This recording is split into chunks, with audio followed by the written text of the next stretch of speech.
बिस्मिल्लाहिर्रहमानिर्रहीम। अस्सलाम वालेकुम। कैंडल एकेडमी पाकिस्तान में नए लेक्चर के साथ खुशामदीद students. Chapter number 18 dawn of modern physics में आज हमारा लेक्चर नंबर 18 होगा और आज के लेक्चर में हम कंसेप्चुअल क्वेश्चन सॉल्व करेंगे। कंसेप्चुअल क्वेश्चन 18.5 से लेकर 18.8 तक। तो चलते हैं कंसेप्चुअल क्वेश्चन 18.5 सॉल्व करते हैं। Conceptual question 18.5. An electron and proton are accelerated from rest through the same potential difference. Which particle has longest wavelength? Explain. Students, question number 18.5 में आपने स्टेटमेंट सुन ली है। उसमें पूछा हुआ है कि एक प्रोटॉन और इलेक्ट्रॉन जो कि फ्री हैं दोनों, उनको एक्सेलरेट किया गया है एक ही पोटेंशियल डिफरेंस की मदद से। तो बताएं कि किसका लैम्डा ज़्यादा होगा। According to de Broglie hypothesis, every particle has associated wavelength. तो उसकी वेवलेंथ हमने बतानी है कि प्रोटॉन की ज़्यादा होगी या इलेक्ट्रॉन की ज़्यादा होगी। चार्ज तो दोनों का सेम ही होता है, साइज इसमें टाइप में अपोजिट है कि एक पॉजिटिव है दूसरा नेगेटिव, बट मास डिफरेंट है दोनों का और बहुत ज़्यादा फ़र्क है। तो यहाँ पे एक डायग्राम देख लें कि अगर आपके पास एक ये पोटेंशियल डिफरेंस है, पॉजिटिव चार्ज प्लेट है और दूसरी आपके पास यहाँ पे नेगेटिव चार्ज प्लेट है। अगर आप यहाँ पे इलेक्ट्रॉन को रिलीज़ करेंगे तो ये इलेक्ट्रॉन जो है मूव करेगा पॉजिटिव प्लेट की तरफ, और अगर प्रोटॉन को यहाँ से रिलीज़ करेंगे तो वो यहाँ से अपोजिट डायरेक्शन में नेगेटिव प्लेट की तरफ मूव करेगा। तो इसका जो लेमडा होगा लेमडा पी और इसका लेमडा होगा लेमडा ई। तो ये हमने फाइंड करना है कि किसका लेमडा यानी किसकी वेवलेंथ ज़्यादा है। और हमें ये पता है कि 1840 टाइम्स प्रोटॉन जो है हैवियर है, 1840 times proton heavier than electron. तो इसके लिए हम de Broglie's हाइपोथेसिस का यूज़ करेंगे कि de Broglie's के मुताबिक लेमडा जो है किसी भी पार्टिकल का कैसे हम सॉल्व करते हैं, प्लांक्स कांस्टेंट के ऊपर उसका मोमेंटम डिवाइड कर देते हैं। तो हम मोमेंटम को लिखते हैं मास वेलोसिटी की टर्म में, तो h/mv। ये वेलोसिटी है, ये मास है। हमें जो कहा गया है कि पोटेंशियल डिफरेंस सेम हो, तो हमें इस फार्मूले को जो लेमडा का फार्मूला है वेवलेंथ का है, इसको हमें किस टर्म में लिखना है, एक तो मास की टर्म में लिखना है और दूसरा इसके अंदर वोल्टेज आना चाहिए, पोटेंशियल डिफरेंस आना चाहिए। तो फिर हमें इसका सही से पता चलेगा। तो हम ये mv को चेंज कर देते हैं, हम ऐसा रिलेशन बनाते हैं जिसमें हमारे पास मास भी हो और वोल्टेज भी हो। फिर हम जो है उसको देखेंगे किस तरह से सॉल्व होता है। तो सबसे पहली बात ये कि काइनेटिक एनर्जी हाफ mv² किसके बराबर होगी, ve के। इसके ऊपर डिटेल से बात होगी कि ये कहाँ से आता है, तो आप लोगों इसमें कंफ्यूज नहीं होना। mv² is equal to mve 2ve। और यहाँ पे दोनों तरफ अगर हम m के साथ मल्टीप्लाई करेंगे तो m² v², तो 2mve बन जाएगा। अब ये स्टूडेंट्स ये वोल्टेज हैं, ये वेलोसिटी नहीं है, और e ये जो है इलेक्ट्रॉन का प्रोटॉन का चार्ज की मैग्नीट्यूड सेम होती है, तो इसलिए e लिख देते हैं। इसको हम रिप्लेस कर देंगे mv के साथ, लेकिन उससे पहले हम इसको ऐसे दोनों तरफ स्क्वायर रूट लेते हैं, तो ये हो जाता है 2mve। अब यहाँ हमारे पास इसको हम अगर इस इक्वेशन के अंदर प्लग इन करेंगे तो हमारे पास वोल्टेज भी आ रहा है, v पोटेंशियल डिफरेंस भी आ रहा है और मास भी आ रहा है। तो ये हमारा काम इससे चल सकता है।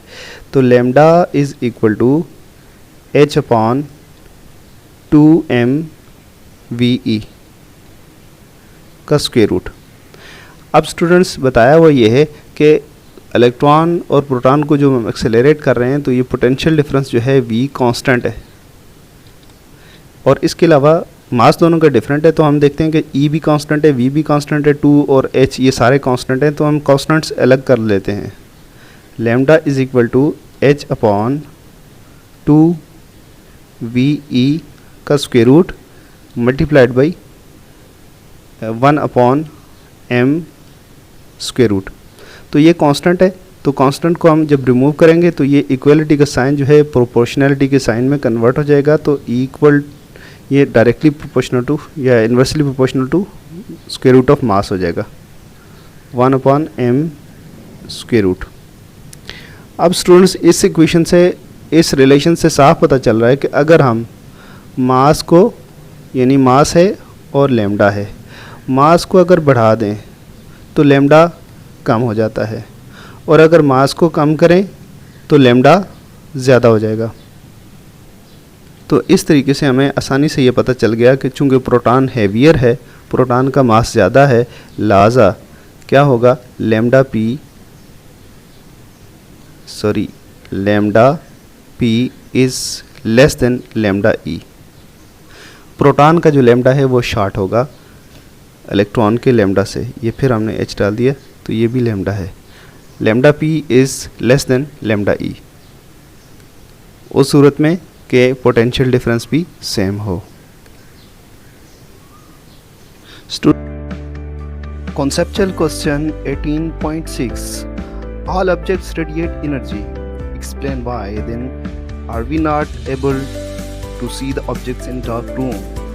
Students, next question ये है कि अगर हर ऑब्जेक्ट एनर्जी रिलीज़ करता है तो फिर हम अंधेरे में चीज़ों को देखने के काबिल क्यों नहीं होते? हमें अंधेरे में चीज़ें नज़र क्यों नहीं आती जबकि वो एनर्जी रिलीज़ कर रही हैं, इलेक्ट्रोमैग्नेटिक रेडिएशन आ रही है उनसे? स्टूडेंट्स, इसको समझने के लिए आप एनर्जी डिस्ट्रीब्यूशन डायग्राम देखें कि कोई भी ऑब्जेक्ट हर टेम्परेचर पर एनर्जी रिलीज़ करता है, लेकिन ये जो करेक्टरिस्टिक कर्व हैं एनर्जी डिस्ट्रीब्यूशन डायग्राम की, ये बताती है कि हर टेम्परेचर के ऊपर पर्टिकुलर फ्रिक्वेंसी है जिसकी इंटेंसिटी बहुत ज़्यादा होती है, इसको हम लैम्डा मैक्स कहते हैं। यहाँ ये फ्रिक्वेंसी है लैम्डा मैक्स, तो ये फ्रिक्वेंसी ज़्यादा होती हैं। ओवरऑल ये कंटिन्यूस स्पेक्ट्रम है, यानी सारी ऑल पॉसिबल वेवलेंथ जो है रिलीज़ होती हैं, हर object all possible wavelength emit करता है, बट एक पर्टिकुलर टेम्परेचर पे पर्टिकुलर फ्रिक्वेंसी की रेडिएशन ज़्यादा रिलीज़ हो रही होती हैं। तो लो टेम्परेचर के ऊपर जो रेडिएशन रिलीज़ होती हैं वो इंफ्रारेड में आती हैं, वो हमारी विजिबल रीजन से नीचे होती हैं। आप ये देख लें कि इससे आप नीचे देखें कि लैम्डा मैक्स आपका यहाँ पे आ रहा है, इस टेम्परेचर पे 300 केल्विन पे यहाँ पे आ रहा है, ये इंफ्रारेड है, 200 पे ये मज़ीद पीछे आ रहा है। तो क्या है कि हर टेम्परेचर के ऊपर एक पर्टिकुलर फ्रिक्वेंसी की इंटेंसिटी बहुत ज़्यादा होती है, और वो इंटेंसिटी जो है जितना टेम्परेचर हम कम करते जाते हैं तो उसका लैम्डा ज़्यादा लॉन्गर होता जाता है। तो लो टेम्परेचर या रूम टेम्परेचर के ऊपर हमें इसलिए नज़र नहीं आती रेडिएशंस, ऑब्जेक्ट ग्लो करते हुए नज़र इसलिए नहीं आते कि वो इंफ्रारेड रीजन के अंदर रेडिएशंस मोस्टली इमिट कर रहे होते हैं। तो इसको सारे फिनोमेना को हमने पॉइंट में भी लिखा है और एक एग्जांपल भी हम सॉल्व करेंगे। रूम टेम्परेचर 27 डिग्री सेंटीग्रेड पर लेकर वीन्स लॉ के ज़रिए हम देखेंगे कि ये किस वेवलेंथ की एनर्जी रिलीज़ हो रही है। पॉइंट्स स्टूडेंट्स आप नोट कीजिएगा, इन पॉइंट्स की मदद से आप एक टेक्स्ट लिखने के काबिल हो जाएंगे एग्ज़ाम में। तो सबसे पहली बात तो इसका जवाब ये है कि emitted radiations are in infrared region, यानी डार्क में हमें चीज़ें नज़र इसलिए नहीं आती कि हर चीज़ जो रेडिएशन एमिट कर रही है वो इंफ्रारेड रीजन में है। अगला point, at any temperature objects release radiations, her temperature के ऊपर इवन 0 डिग्री सेंटीग्रेड पर भी ऑब्जेक्ट एनर्जी रिलीज़ कर रहे होते हैं, इलेक्ट्रोमैग्नेटिक रेडिएशन से निकल रही होती हैं। स्टूडेंट्स, ये जो एनर्जी रिलीज़ होती है, रेडिएशन ऑब्जेक्ट से रिलीज़ होती हैं, इनकी प्रॉपर्टीज़ किस पर डिपेंड करती हैं? दो चीज़ों पर, एक उसकी सरफेस के ऊपर और दूसरा टेम्परेचर के ऊपर। टेम्परेचर की हमने बात कर दी, सरफेस के ऊपर भी डिपेंड करती हैं। फिर आपने ये लिखना है, टेक्स्ट पैराग्राफ की फॉर्म में लिखना होगा, these radiations have continue distribution. Continue distribution का मतलब ये है कि ऑब्जेक्ट जो है वो ऑल पॉसिबल वेवलेंथ इमिट करता है, लेकिन हर वेवलेंथ की, हर फ्रिक्वेंसी की इंटेंसिटी डिफरेंट होती है। और फिर वही बात लैम्डा मैक्स वाली करनी है आपने कि at every particular temperature there are associated intense, यानी intense radiations of particular frequency. ये आपको जो पीक्स नज़र आ रही हैं, ये पीक्स हैं, ये एक पर्टिकुलर टेम्परेचर को कोरिस्पॉन्ड कर रही है। ये कर्व, ये एक पर्टिकुलर टेम्परेचर है, ये पर्टिकुलर टेम्परेचर है, तो हर टेम्परेचर के ऊपर एक पीक नज़र आ रही है, और यही पीक इंटेंस रेडिएशंस है। हर टेम्परेचर की अलग इंटेंस रेडिएशंस हैं और इनको हम सॉल्व कर सकते हैं। ये वही बात की हुई है, the intense radiations eight every particular temperature can be found by Wien's displacement law. तो ये जो इंटेंस रेडिएशन है हर टेम्परेचर का, हमें अगर टेम्परेचर हमें केल्विन में पता हो तो हम ये बता सकते हैं कि ये किस रीजन में ज़्यादा एनर्जी, ज़्यादा इंटेंस रेडिएशन किस रीजन में रिलीज़ कर रहा है। तो इसके लिए हम एक प्रॉब्लम सॉल्व भी करते हैं कि जिस तरह ये पूछा हुआ कि डार्क में हमें चीज़ें नज़र क्यों नहीं आती। तो डार्क जो हमें नॉर्मली नज़र नहीं आती, तो रूम टेम्परेचर की हम बात कर रहे हैं। तो रूम टेम्परेचर हम लेते हैं, चले जी 27 डिग्री सेंटीग्रेड लेते हैं, जो कि 300 केल्विन के बराबर होता है। यहाँ स्टूडेंट्स अपने टेम्परेचर हमेशा केल्विन की फॉर्म में, केल्विन की उसमें पुट करना है वीन्स डिस्प्लेसमेंट लॉ अप्लाई करने के लिए। वीन्स डिस्प्लेसमेंट लॉ स्टूडेंट्स क्या है? वीन्स डिस्प्लेसमेंट लॉ ये है कि लैम्डा मैक्स हमें किसे कहते हैं? लैम्डा मैक्स का मतलब ये नहीं कि लैम्डा मैक्सिमम है, बल्कि इस लैम्डा की इंटेंसिटी मैक्सिमम है। तो lambda max multiplied by T kelvin temperature, इन दोनों का प्रोडक्ट कांस्टेंट होता है। इस पर्टिकुलर ये जो कर्व है टेम्परेचर की, इसकी खासियत है कि इसका अगर टेम्परेचर और लैम्डा मल्टीप्लाई करें तो ये कांस्टेंट ही आता है,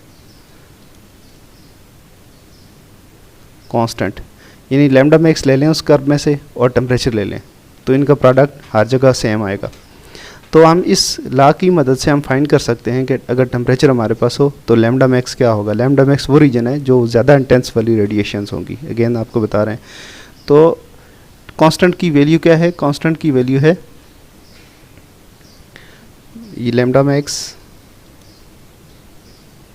multiplied by T is equal to 0.2898 into 10⁻⁻² metre kelvin है ये।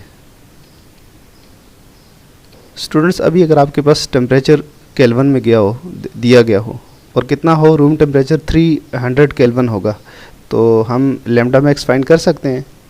Lambda max is equal to 0.2898 10⁻⁻² divided by 300। ठीक है, तो अब हमने केल्विन मल्टीप्लाई कर दिया, इसमें केल्विन इसके साथ आ जाएगा तो ये मीटर रह जाएगा। अभी केल्विन केल्विन के साथ कैंसिल हो जाएगा।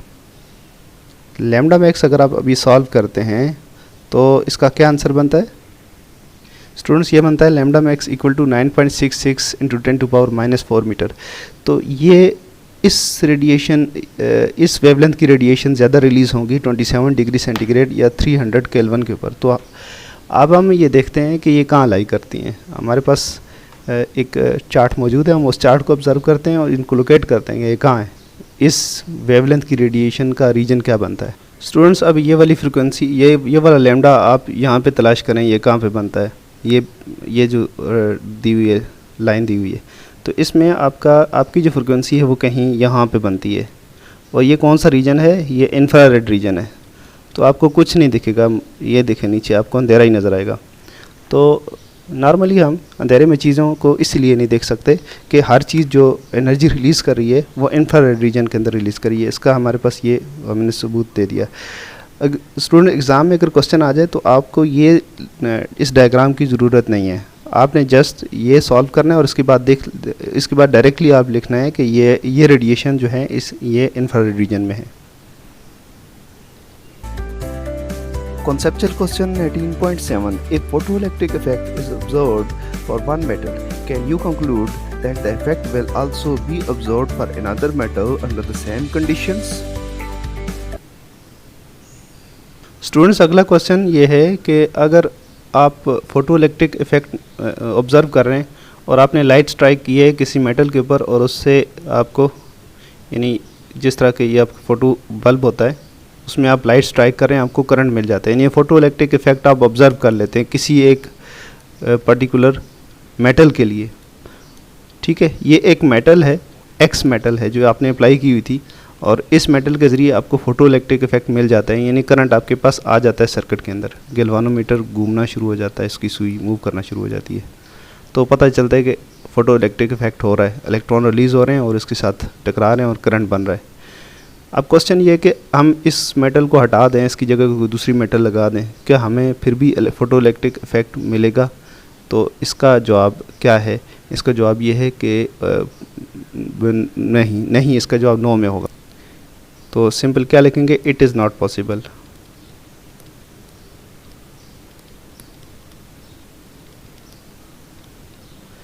स्टूडेंट्स पॉसिबल इसलिए नहीं है कि हर मेटल का वर्क फंक्शन डिफरेंट होता है और हम जो मेटल यहाँ पे अप्लाई कर रहे हैं अगर उसका वर्क फंक्शन ज़्यादा है तो इस पर्टिकुलर लाइट को हम उसी लाइट को अगर इस्तेमाल करेंगे तो हमें इससे फोटो इलेक्ट्रिक इफेक्ट मिलने वाला नहीं है। फिर हमें लाइट की जो है एनर्जी है वो चेंज करनी पड़ेगी, बढ़ानी पड़ेगी। वर्क फंक्शन किसके बराबर होता है? वर्क फंक्शन बराबर होता है HF0 के बराबर। एच एफ नॉट क्या है, ये थ्रेशोल्ड फ्रिक्वेंसी है। तो हर जो मेटल है उसकी थ्रेशोल्ड फ्रिक्वेंसी ज़्यादा है। जो सरफेस के ऊपर इलेक्ट्रॉन्स हैं, ये इलेक्ट्रॉन्स हैं मेटल की सरफेस के ऊपर, और ये मेटल सरफेस ने उनको बाउंड करके रखा हुआ है, और ये वो एनर्जी है जिसको हम एच एफ नॉट कहते हैं कि इस एनर्जी के साथ इलेक्ट्रॉन जो है अपनी सरफेस के साथ बंधे हुए। तो ये जो ताकत है जिससे इलेक्ट्रॉन जो है वो बाउंड है अपनी सरफेस के साथ, ये हर मेटल की डिफरेंट है। तो डिफरेंट मेटल के लिए डिफरेंट वर्क फंक्शन होगा, और इसलिए आपको कंडीशंस चेंज करना पड़ेंगी फोटोइलेक्ट्रिक इफेक्ट ऑब्जर्व करने के लिए। यानी एनर्जी लाइट की चेंज करनी पड़ेगी, बढ़ानी पड़ेगी या कम करनी पड़ जाएगी। तो कम तो खैर, अगर जो हम मेटल यूज़ कर रहे हैं उसका वर्क फंक्शन अगर पहले वाली की वर्क फंक्शन से कम है तो फिर आपको मिल सकता है। तो हम इसमें ये डिटेल आपने लिखनी है, अपने वर्ड्स में लिखने के बाद आप नीचे ये भी लिख सकते हैं, if work function is less then, तो लिख सकते हैं आप इस तरह से, if work function of the new metal is less than the work function of old metal, the photoelectric effect will be observed। नई जो मेटल आप दोबारा यूज़ कर रहे हैं इसके अंदर, अगर उसका वर्क फंक्शन पहले वाली से कम है तो फोटोइलेक्ट्रिक इफेक्ट आप ऑब्जर्व करेंगे। if work function of the new metal is greater than the work function of old metal, the photoelectric effect will not be observed। तो अगर वर्क फंक्शन नई मेटल का ज़्यादा है तो ऑब्वियसली फिर आपको लाइट की एनर्जी चेंज करनी पड़ेगी। सेम कंडीशंस में आप फोटोइलेक्ट्रिक इफेक्ट को ऑब्जर्व नहीं कर पाएंगे। तो चलते हैं नेक्स्ट क्वेश्चन की तरफ। Conceptual question 18.8. Explain why it is impossible for a particle with mass to move faster than the speed of light. Students, next question जो है उसमें पूछा गया कि कोई भी मटेरियल ऑब्जेक्ट है उसको हम क्यों लाइट की वेलोसिटी से एक्सेलरेट नहीं कर सकते, या इवन उससे ज़्यादा हम क्यों नहीं एक्सेलरेट कर सकते। तो इसके लिए हम रिलेटिविस्टिक रिजल्ट्स की तरफ जाएंगे। स्पेशल थ्योरी ऑफ रिलेटिविटी के मुताबिक जो है वो मास, जो मूविंग मास जो होता है वो किसके बराबर होता है, m not rest mass divided by 1 minus v square upon c square के बराबर होता है। इसमें ये जो फैक्टर है ये बड़ा इंपॉर्टेंट है, बड़ा इंटरेस्टिंग है। अगर आप फ़र्ज़ करें कि एक ऑब्जेक्ट को आप मूव कराना चाह रहे हैं विद द स्पीड कितनी, v is equal to c, तो उसका ये एपरेंट मास है ये कितना हो जाएगा, यानी इसका जो रिलेटिव मास है कितना इंक्रीज़ हो जाएगा, ये हम पहले यहाँ से निकालते हैं तो फिर हमें ये इसकी समझ आ जाएगी।